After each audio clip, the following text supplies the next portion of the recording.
사랑하는 영락교회 지체들에게 주 안에서 평화 인사를 전합니다. 오늘은 2023년 11월 1일 수요일입니다. 오늘의 묵상 본문은 민수기 36장 1절로 13절까지의 말씀입니다. 오늘 36장 1절부터의 말씀이 이렇게 시작합니다. 요셉 자손의 종족 중 므낫세의 손자 마길의 아들 길르앗의 자손 종족들의 수령들이 나와 모세와 이스라엘의 자손 수령된 지휘관들 앞에 말하여 이르되, 우리 시집간 여자들의 유산에 대한 이야기죠. 우리 27장에 나누었던 슬로보앗의 딸들이 기업을 받는 이야기와 이제 연결되어 있는 그 말씀입니다. 므낫세 지파의 사람들이 나와서 이제 슬로보앗이 27장에서 기업을 받았다고 하는데 그것은 약속을 받은 것이지 땅을 받은 것이 아니죠. 그리고 아직도 땅을 받은 것은 아닙니다. 아직 요단강을 건너지 않았으니까. 요단강을 건너가서 7장에 가야 여호수아서 그때 가야 땅을 차지하고 기업으로 받게 되죠. 그런데 그 약속을 받은 다음에 슬로보앗의 딸들이 가서 아들들을 중심으로 땅들이 주어지는데, 딸들, 우리는 아들이 없는데 아버지의 그럼 기업이 우리는 받을 수 없습니까? 라고 이야기하니까 주님께 간구했고, 주님이 슬로보앗의 딸들도 기업을 받는 것을 허락해 주셨죠. 그래서 주님께 간구로 주어진 것이 뭐 절대 불변의 어떤 그 고정되어 있는 그런 것이 아니라 우리의 마음에 대한 표상이고 우리의 마음을 표현하는 상징성이 들어있는 거잖아요. 주님 안에서 우리가 진실하고 참된 마음을 갖고 있으면 그 율법이라든가 주님의 말씀이라는 것은 그 상황에서 바꾸어 가실 수 있는 거죠. 주님이 인격이시고 우리와 함께 하시는 살아계신 하나님이니까. 살아있는 하나님과 함께하는 신앙의, 살아있는 신앙의 본 모습입니다. 근데 이제 살아있는 하나님이 없으면 이것이 이제 형식화되고 굳는 거죠. 굳는 겁니다. 그래서 그 안식일의 주인인 주님이 오셔서 사람을 고치니까 안식일을 어겼다고 돌로 치려고 그러죠. 본말이 전도된. 옷은 몸을 위해 있는 것인데, 몸은 없고 옷만 걸어놓으니까 옷을 절대화해서 아무도 이 옷은 못 입어. 이 옷은 너무 귀한 것이기 때문에 사람이 입을 수 없는 거야. 뭐 이런 거나 마찬가지인 거죠. 지금 한국에서 경복궁 재건 사업을 굉장히 크게 합니다. 그걸 왜 하는지 모르겠어요, 사실은. 물론 뭐 조상의 것을 귀하게 여기고 그런 것은 좋은 것이죠. 그런데 한국이 왕조 국가도 아니고 또 뭐 조선 왕조가 그렇게 아름다운 역사가 아닙니다. 물론 역사를 폄훼하거나 부정할 필요는 없지만 그렇다고 그것을 꾸미거나 거짓되게 포장할 필요도 없어요. 아픈 것, 부족한 것, 모자란 것, 그 그대로 그 수치와 아픔이 나의 일부이기 때문입니다. 그것을 받아들이고 또 그것과 화해하고 거기 그 진실된 것에서 새롭게 시작하는 것, 이것이 우리 삶의 비밀이죠. 주님이 허락하신 또 우리 신앙의 여정입니다. 그런데 그런 어떤 신앙의 것이 없으니까 세상에서 자꾸 거짓되게 그걸 꾸미는 것이죠. 그래가지고 뭐 엄청난 예산을 투입해가지고 이미 역사 속에서 부서지고 사라진 건물인데 그걸 다시 만들어가지고 궁에다가 붙여서 멋들어진 궁으로 만드는 게 무슨 의미가 있을까요? 완전히 거짓이잖아요. 이번에도 뭐 뉴스를 보는데 월대라고. 월대가 조선시대 내내 있었던 것도 아닙니다. 그리고 그것에 대한 비판도 많았어요. 그런데 그걸 복원한다고 큰 돈을 들이고 공사를 하고 엄청난 불편을 감수하면서 그 광화문에 있는 길을 밀고 나오면서 월대를 만들어요. 그래서 저게 무슨 의미가 있을까 도대체. 또 거기다가 막 그 조선시대 군복을 입혀가지고 왕이 사는 것도 아닌데 왕조 국가도 아닌데 수문장 교대식을 하고 뭐 물론 관광객들에게 뭔가 보여주기 위한 뭐 이벤트 같이 하는 그런 성격도 있을 수 있겠죠. 그런데 그렇게 꾸미는 것, 실제가 없는데 꾸미는 거죠. 근데 실제를 잃어버린, 본질을 잃어버린 껍데기일수록 더 화려하고 더 멋있게 꾸미려고 합니다. 역사상 가장 교회가 타락했던 때가 16세기죠. 그런데 16세기에 가장 아름다운 교회 건물들이 세워졌어요. 가장 아름다운 스테인 글라스가 만들어졌습니다. 지금도 못 만드는 엄청난 교회를 세우고 성 베드로 성당 이런 걸 세웠죠. 그 누구도 흉내낼 수 없는 그런 성가대를 만들었습니다. 그런 거죠. 그런 거짓입니다. 그래서 주님 앞에 나오는 살아있는 주님을 자녀된 그 진정이 주님께 올려지면, 자원함이 올려지면 주님의 말씀 가운데 주님이 우리에게 합당한 그런 약속을 주신다는 것이죠. 예, 그 의미입니다. 그래서 길르앗의 딸들이 가서 놀랍게도 이 가부장 시대에 자들에게 물려준 땅을 물리던 시대에 딸들로서 땅을 받았다, 이런 이야기죠. 그런데 그 므낫세 지파의 그 수령들이, 그 종족의 장로들이죠. 그들이 나와서 이제 강구하고 있는 것이 2절에 이르되 여호와께서 우리 주에게 명령하사 이스라엘 자손에게 제비 뽑아 그 기업의 땅을 주게 하셨고 여호와께서 또 우리의 주에게 명령하사 우리 형제 슬로보앗의 기업을 그의 딸들에게 주게 하셨은즉 우리 주에게 명령하사, 우리 주라고 표현하고 있는 것이 아도니라는 표현인데, 아도니라는 표현을 누굴까요? 우리 주가 모세잖아요. 나의 주 이런 뜻이죠. 우리 주라고 해석을 했는데 나의 주입니다. 모세한테 내가 주님처럼 섬긴다 이런 뜻으로 모세를 우리 주라고, 나의 주라고, 아도니라고 부르는데, 아도니는 원래 주님을 부르는 호칭이죠. 그러니까 이 장로들, 이 종족의 수령들이 얼마나 조심스럽게 앞에 나왔는가 하는 걸 보여주는 거죠.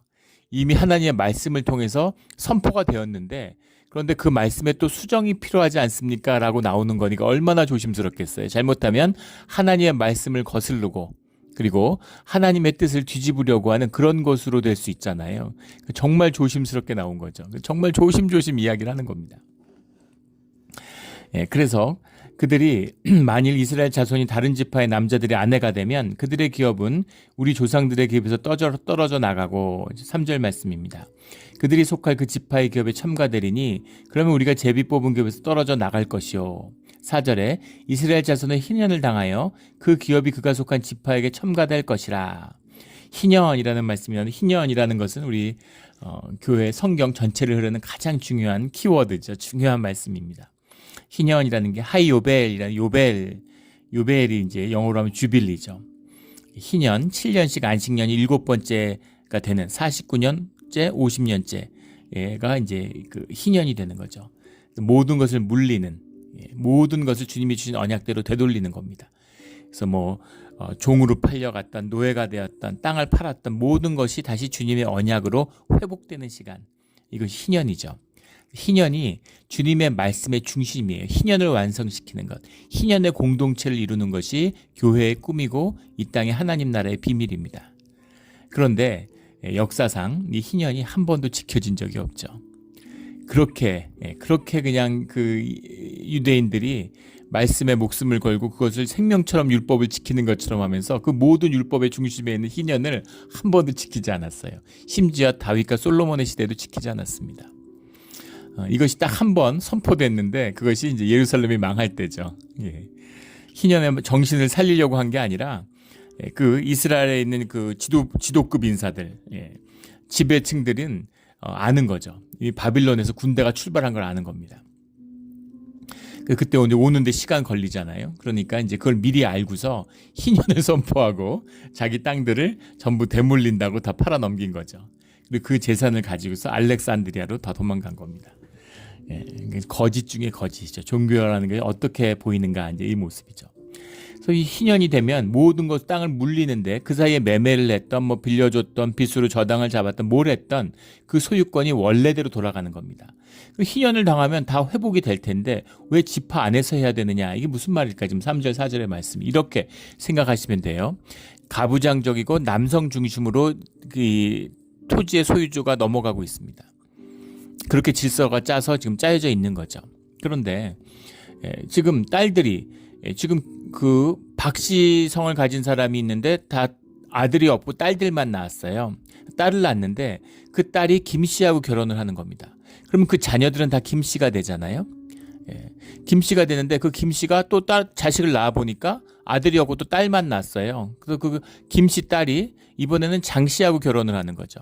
그럼 그 자식들은 장씨가 되잖아요.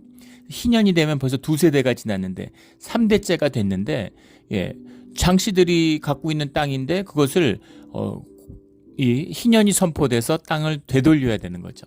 되돌리려고 해봐야 누구한테 되돌리겠습니까? 그러니까 결국은 그러면은 원래 박씨의 땅이었는데 장씨의 땅이 되는 게 아닙니까? 이 얘기죠. 이렇게 되면 이게 원래 그 박 씨에게 주어진 땅인데 장 씨의 땅이 되면 박 씨들은 주님이 주신 기업을 잃은 게 아닙니까? 기업이 쭈그러든 게 아닙니까? 이제 이런 것이죠. 예. 기업에서 떨어져 나갈 것이요라는 말의 원뜻이 수염을 뽑는다 이런 말인데, 예, 뽑힌다 이런 거죠. 주님이 주신 땅인데 막 그리고 이것이 한 발 더 나아가면 이렇게 되면, 예, 다 아들이 있겠어요? 딸이 있는 집이 있을 거 아니겠습니까? 그래서 이런 식으로 지파의 경기가 섞이다 보면, 예, 므낫세 지파의 땅이 뭐 유다 지파 안에 있고 유다 지파의 땅이 무슨 뭐 갓 지파 안에 있고 이런 식으로 막 단 지파 안에 있고 이렇게 막 섞이다 보면 결국 우리가 나눈 이 지파의 경기가 무슨 의미가 있습니까? 이런 의미인 거죠. 예. 그렇게 되지 않겠습니까? 이런 겁니다. 일리가 있는 이야기죠. 근데 일리가 있다고 해서 그것이 꼭 옳은 이야기는 아니죠. 그런데 모세가 그것을 주님께 간구한 겁니다. 생각을 못했던 것이죠. 주님 이렇게 하면 어떻게 됩니까? 라고 물어보니까 주님이 5절에 모세가 여호와의 말씀으로 라는 말이 RP 야훼라는 말인데, R이라는 게 이제 according to 이런 거죠. 그리고 P라는 게 word라는 말입니다. 그래서 하나님의 말씀에 따라 이거죠. 여호와의 말씀으로. 근데 주님께 여쭤보니까 주님이 답을 해주셨다는 거. 이렇게 해라 이렇게.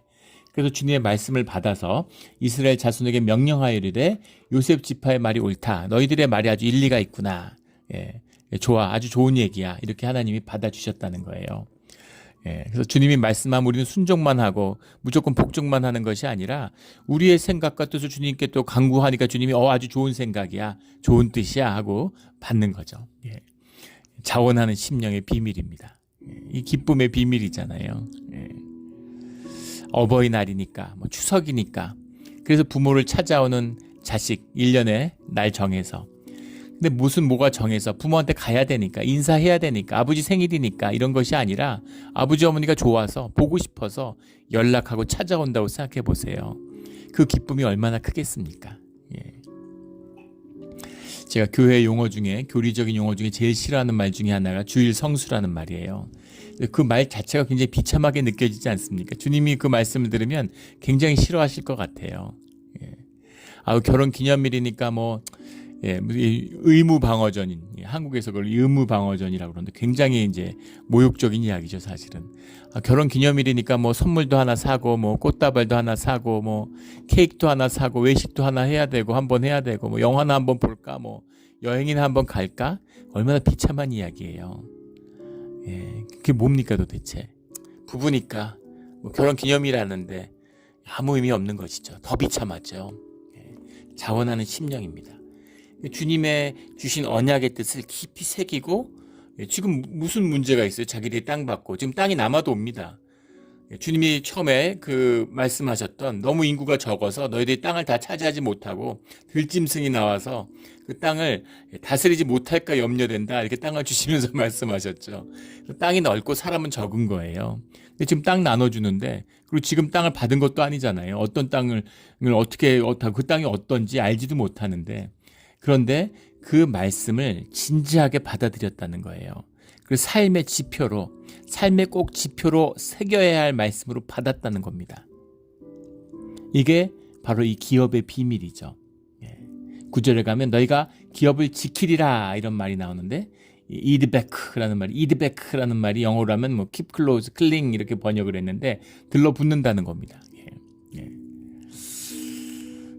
그 약속을 꼭 지키고 있다. 약속을, 언약을 귀하게 여기 꼭 지킨다. 이런 뜻이 이 땅이라고 하는 것이 언약의 비밀이잖아요. 언약의 증거입니다. 그 결혼 반지 같은 거죠. 반지가 그냥 반지잖아요. 예전에 교회에 나이 많으신 은퇴 권사님들 중에 보면 결혼 반지를 그냥 금가락지로 갖고 계신 분들이 계십니다. 예전에 뭐 다이아몬드 같은 게 어디 있어요? 그런 게 어디서 구합니까? 그런 분도 그 시절에는 물론 한 분도 있지만 그때 그냥 금가락지 한 쌍 해가지고 나눠 끼신 거죠. 근데 그 금반지, 남편이 먼저 앞세우고 50년을 혼자 살았는데 그 금반지를 끼고 계세요. 근데 그 반지가 뭐길래? 근데 그 반지를 소중하게 생각하시는 거죠. 그 반지가 귀한 것입니까? 아니죠. 그 반지에 담긴 그 언약, 그 언약의 뜻, 그 깊이, 그 의미를 깊게 소중하게 여기는 거죠. 그것입니다. 그래서 그 기업을, 그 땅을, 주님은 보이지 않으시는데, 주님은 영이신데, 주님의 말씀을 마음에 새기고 살아있는 말씀으로 함께 살아간다고 하는 그 언약과 말씀의 표상이 땅인 것이죠. 그 땅을 기업으로 받고 그 땅을 주님이 주신 거기 때문에 소중하게 여기고 살아가는 그 마음인 것이죠.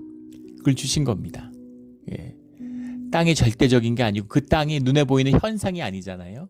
예. 그 본질의 것, 주님이 함께 하시는 그 본질의 축복이 실제화되는 과정, 그 축복의 삶을 살라고 하는 것이죠. 그 의미죠. 예. 그래서 예루살렘의 의미도 똑같습니다. 성전의 의미도 똑같아요. 지금 팔레스타인에 있는 예루살렘으로 돌아가야 된다. 말도 안 되는 소리죠. 그건 이미 바벨론 때 깨진 겁니다. 어디로 돌아가냐가 중요한 게 아니에요. 진짜 예루살렘을, 주님의 성읍을 이루는 것이 중요한 것이죠. 그것을 이룰 수 있다면 그곳이 예루살렘입니다. 주님의 임재가 있고 하나님 나라가 임하고 그 안에 주님의 지체가 된 공동체가 바로 쓴다면 이 몬트레이가, 이 마리나가 새 예루살렘인 것이죠. 이것이 주님이 구하시는 그 뜻이라는 겁니다. 그런데 이 므낫세 지파들, 이 이야기가 뭐길래 이 므낫세 종족 중에 그 많은 집안 가운데 한 집안에 아들 없어서 딸들만 있었던, 이게 도대체 민수기의 이 이스라엘의 그 장구한 역사 가운데 2장이나 차지할 일일까요? 예, 황당하지 않습니까? 이게 뭐라고? 예, 역사적인 전쟁, 막 그런 무슨 그 제국의 운명을 가른 전쟁, 이런 것이 한 줄로 언급되고 언급 안 되고 별 의미 없는 거예요. 성경의 관점에서는. 근데 이 슬로아세 딸들이 이 땅 받은 얘기가 뭐 이렇게 중요하다고 이걸 이렇게 2장에 걸쳐서 묵상을 하게 되는 걸까요? 중요하기 때문이죠. 뭐가 중요한 겁니까? 땅이 중요한 건가요? 중요한 건 언약이 중요한 거죠. 말씀이 중요한 거죠. 그리고 주님과 함께 그 믿음으로 주님과의 언약을 이루어가는 과정에 있다는 겁니다. 굉장한 말씀이잖아요. 주님이 율법을 주셨는데 주님 이거는 이렇게 하는 게 더 좋지 않을까? 주님이 네가 오라. 이거 정말 율법에 대한 너의 생각이 정말 옳구나. 그래 바꾸자. 이거잖아요. 이게 되겠습니까? 된다는 거죠. 이게 우리 신앙입니다. 이게 우리의 기가 막힌 말씀이죠. 이 말씀의 뜻을 잘 새기라는 겁니다. 우리가 이 말씀을 나눠야 되는 거죠. 주님의 말씀으로 요셉의 지파의 말이 옳다 이러고 주님이 이제 아이디어를 주셨어요. 6절에 슬로브앗의 딸들에게 대한 여호와의 명령은 이러하니라. 이르시되 슬로브앗의 딸들은 마음대로 시집가려니와 오직 그 조상 지파의 종족에게로만 시집갈지니 땅을 기업으로 받았다면 그렇다면 그 지파 안에 있는 남자하고만 결혼해라. 이런 얘기죠. 김씨성을 박씨의 딸이면 박씨 남자하고 결혼하라는 겁니다. 그러면은 그 아들들이 엄마의 땅을 받아도 다 박씨잖아요. 그러니까 그러면 박씨들의 땅으로 남지 않느냐, 지파의 땅으로 남지 않느냐, 이걸 이 말씀을 주신 거죠. 그래서 이것으로 기업을 받고 지키게 되었다라는 얘기입니다. 그래서 9절에 나오는 기업을 지키리라라는 말씀을 받게 되는 거죠. 그 약속에, 그 언약에. 주님이 주신 언약이고 주님과 함께 살아가는 삶의 표상으로서 그 땅에서 살아간다 이런 이야기입니다. 우리 이제 개혁교회에서 종교개혁을 하면서 교회의 상징들을 다 없앴습니다. 중세, 천사 숭배, 천사가 있을까요 없을까요?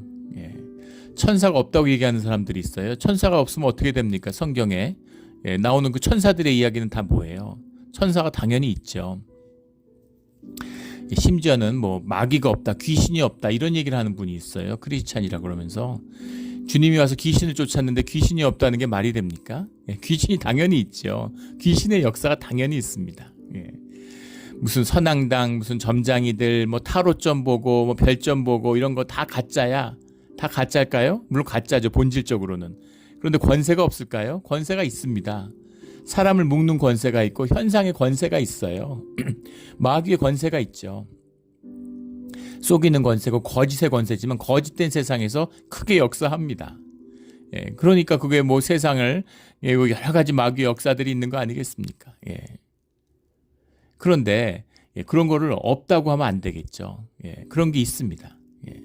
그런 게 있지만 중요한 것은 현상이 아니라 본질인 것이죠. 그래서 천사 숭배, 교회에서 그런 게 너무 횡행하고 우상 숭배로 막 치달으니까 그걸 다 없애버렸어요. 예. 그래서 그게 이제 극단적으로 가가지고 이제 십자가도 다 우상이다. 십자가를 없애는 것으로 결의했습니다. 한국에 저희가 속해 있는 그런 통합계통, 예수교, 예장 통합이나 예장 합동이나 다 십자가를 우상으로 다 정해서 총회의 결의로 십자가를 없애기로 했습니다. 그래서 교회 중에는 십자가가 없는 교회가 있어요. 근데 그런 교회 가면은 교인들이 시험 받죠. 교회에 십자가가 없네? 그런데 그런 걸 보면 굉장히 어리석은 것이죠. 예전에 우리 교회 왔을 때도 어떤 교인 성도분이 그런 걸 질문하셨어요. 크리스마스 트리가 있어야 되냐고. 크리스마스 트리가 있어야 되느냐 이렇게 이야기를 하시더라. 크리스마스 트리가 꼭 있어야 되냐 교회에. 그게 이제 우상 숭배나 어떤 그게 변질된 거 아니냐. 그래서 제가 일단 역사적인 해명을 해드렸어요. 두 가지 견해가 다 있다.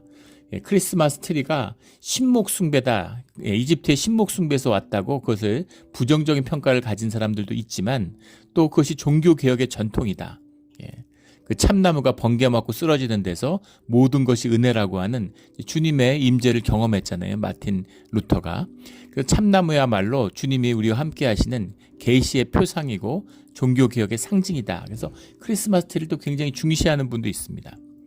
근데 중요한 것은 그걸 뭘로 정하던 그거는 그냥 참나무는 참나무잖아요. 크리스마스 트리는 트리잖아요. 꼭 세워야 되는 것도 아니고 절대 세우면 안 되는 것도 아닙니다. 세울 수도 있고 세우지 않을 수도 있어요. 십자가는 어떤가요? 십자가도 마찬가지죠. 뭐 걸으면 안 된다, 뭐 걸어야 된다. 그걸 갖고 다투는 것 자체가 말도 안 되는 것입니다. 우리에게 필요하면 걸 수 있는 것이고 주님이 허락하시는 것이고 이제 그런 필요가 없으면 안 걸어도 되는 것이죠. 그러나 그 십자가가 누구에게도 절대로 걸림이 되거나 시험이 돼서는 안 된다는 겁니다. 십자가의 마음을 모으고 나는 십자가 이런 거 아무 상관없어. 실제 그럴까요? 주님은 어디나 계시고 우리의 기도를 들으시는데 왜 교회에 나와서 기도해야 돼?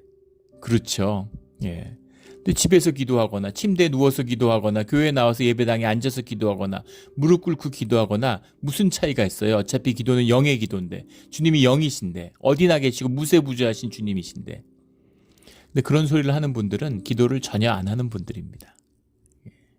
기도를 전혀 안 하는 분들이에요.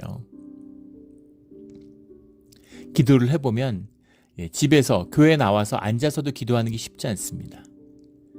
집에서 누워서 기도할 수 있을까요? 소파에 기대서 기도할 수 있겠습니까?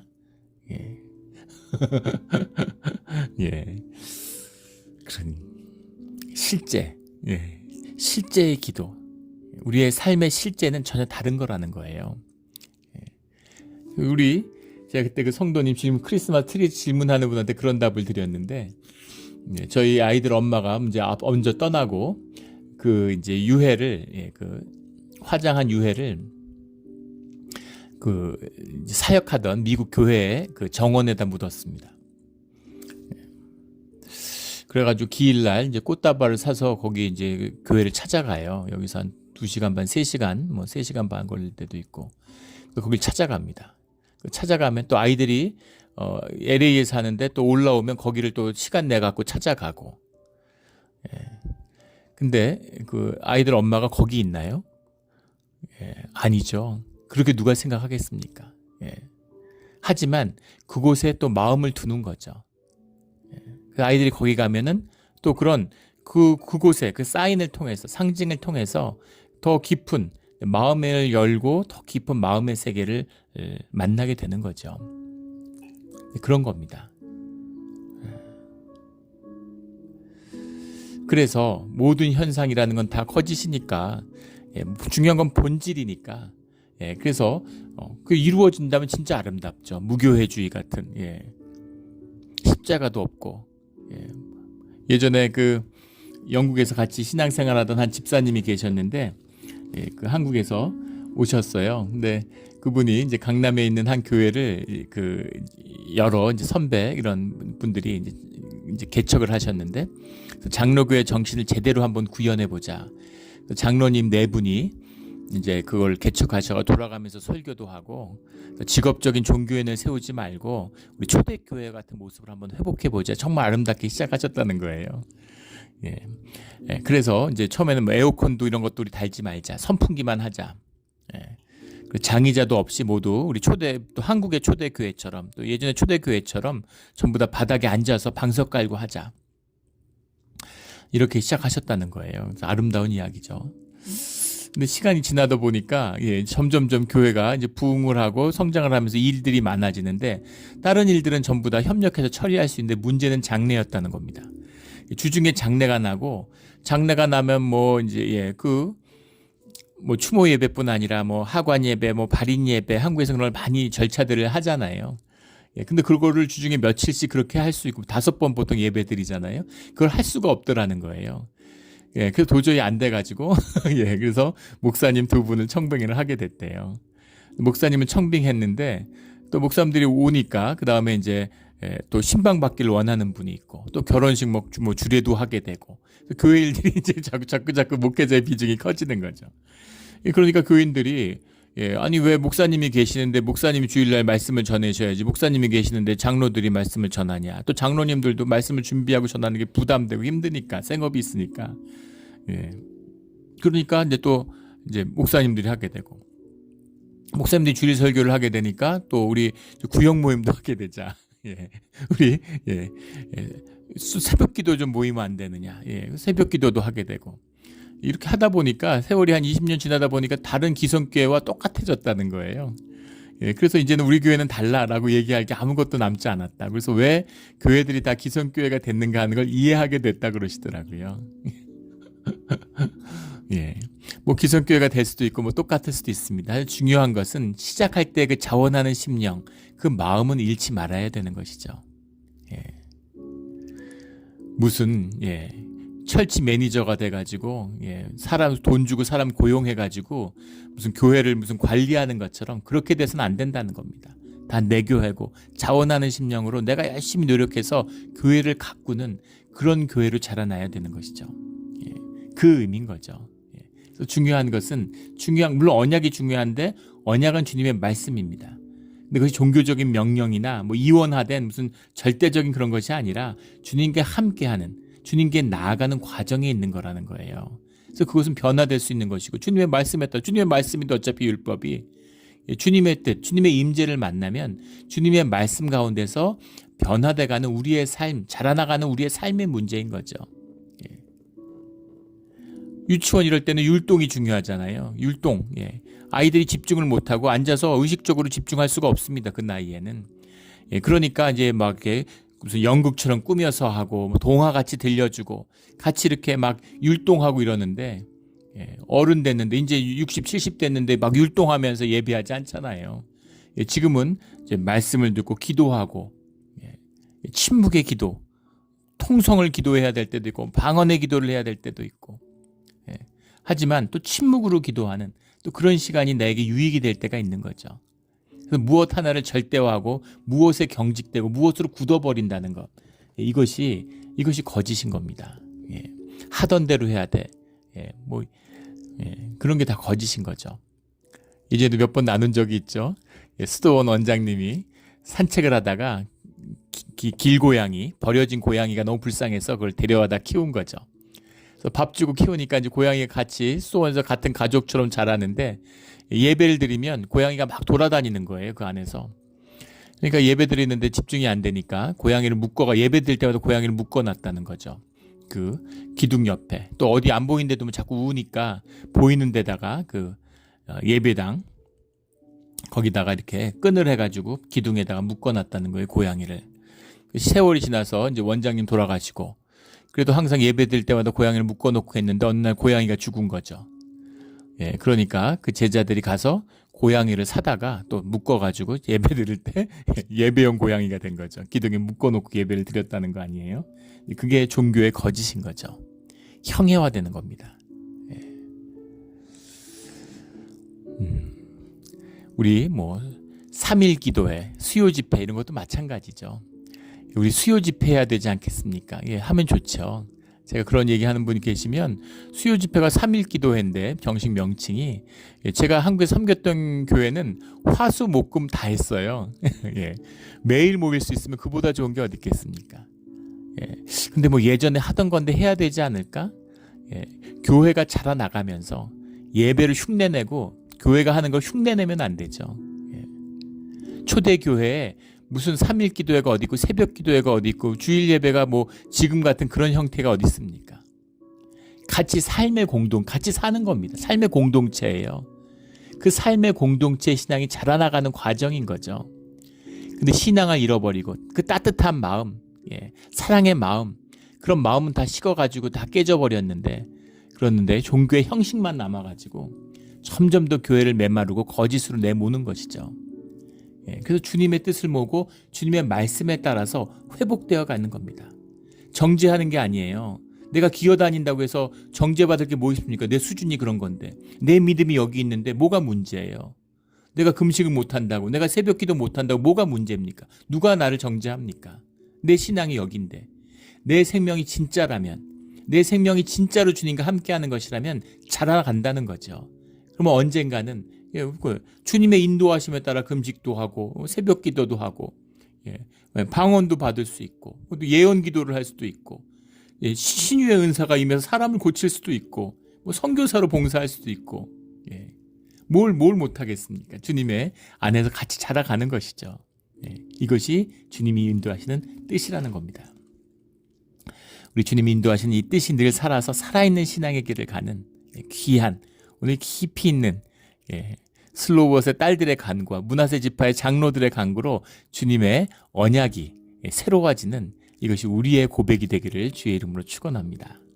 오늘 말씀 가운데 한 가지 보자면 11절에 슬로보앗의 딸의 이름이 나오는데, 이것이 27장과는 순서가 다르다는 겁니다. 이거 왜 다를까요? 슬로보앗의 딸 말라와 디르샤와 호글라와 밀가와 노아가 다 그들의 숙부의 아들들의 아내가 되리라. 꼭 삼촌을 의미하는 것은 아니라 그 가족 가운데 같다는 얘기죠. 그리고 지파 가운데. 그런데 말라는 첫 번째 딸이죠. 아마 27장에 나오는 건 딸의 형제들의 순서일 텐데, 여기 나오는 순서는 결혼한 순서일 거라고 봅니다. 그러니까 첫 딸이 먼저 결혼하고 막내 딸이 다음에 결혼하고 셋째 딸이 먼저 결혼하고, 결혼하는 순서야 짝을 만나는 순서니까 태어난 대로 결혼하는 건 아니죠. 그래서 이렇게 결혼한 순서대로 적었을 것이다, 이렇게 볼 수 있겠습니다. 12절에 그들의 종족 지파에 그들의 기업이 남아 있었더라. 남아 있었더라라는 말이 하이우라는 말인데, 가정과 함께 있게 되었다라는 말입니다. 너희가 죽어서 그의 조상에게로 돌아갔다라고 하는 주님의 말씀처럼 그 땅이 가족들과 함께 있게 되었다, 이런 말이 주님의 굉장히 중요한 말씀이에요. 이 말씀도 굉장히 깊은 말씀인데 오늘 이 말씀을 다 나눌 수는 없죠. 주님이 우리가 천국 가서도 가족이 있나? 천국 가서 우리가 가족으로 묶여 살고 가족끼리 살고 이러지 않죠. 그런데 가족끼리 거기서 결혼해서 애 낳고 이런 거 아니잖아요. 그건 육신의 일이죠. 현상의 일입니다. 현상의 일은 의미가 없는 것인가? 그렇지 않죠. 여기서 가족으로 살아간다는 거, 이게 교회의 표상이잖아요. 하늘 가족 아닙니까, 교회가? 가족으로 돌아갔다. 가족과 함께하게 되었다. 이 이별이, 이 땅에서의 죽음이, 이 땅에서의 이별이 끝이 아니라는 것이죠. 땅의 언약인 것처럼 함께 살았던, 아버지는 폭력 가장이어가지고 맨날 맞고 살았는데 그러면 천국 가면 아버지 또 만나야 돼? 그런 원한, 그 감정, 그 모든 것이 풀어지는, 하늘 가족으로 회복되는, 주님이 주신 귀한 축복으로 회복시키는 그 삶의 여정과 부르시는 주님의 소명이 오늘 이 땅에서의 우리의 삶 가운데 있다는 겁니다. 가족을 치유하고 회복하는 것이 크리스찬의 부르심의 첫 번째 소명이에요. 창세기 전체가 가족의 치유의 얘기입니다. 가족이 회복되니까 민족을 회복하는 출애굽의 이야기가 새로 시작되죠. 그리고 그것이 세계를 향한 복음의 이야기로, 그 구속의 이야기가 그렇게 자라나잖아요. 이것이 우리 신앙의 문제죠. 내가 부부관계도 제대로 안 되는데 믿음으로 내가 뭘 할 수 있을까? 근데 이제 시작입니다. 어린아이가 뭘 할 수 있겠어요? 그러나 그것이 부부가 자녀와 가족 전체와 민족과 나라와 이렇게 열방을 구원하는 그런 이야기로 자라가는 것이죠. 우리의 믿음의 이야기가 계속 자라가며 살아있는 생명으로 역사하는 살아있는 믿음과 신앙의 이야기가 되기를 예수 그리스도 이름으로 축원합니다. 아멘. 드디어 민수기를 마쳤습니다. 민수기의 말씀을 마쳤는데, 그래서 우리 성경 전체 말씀을 다 끝났어요. 7년 만에 성경 전체 일일 묵상을 다 했습니다. 굉장히 이제 감격적이죠. 또 주님이 주신 뜻에 따라서 말씀을 새롭게 알면 또 새로운 말씀을 주시겠죠. 오늘 우리에게 맞는 또 기대가 됩니다. 우리 같이 오늘 주님께 기도하겠습니다. 하나님 아버지 감사합니다. 주님의 은혜로, 주님이 주시는 기쁨으로 우리 또 민수기의 말씀을 마쳤습니다. 3,000년 전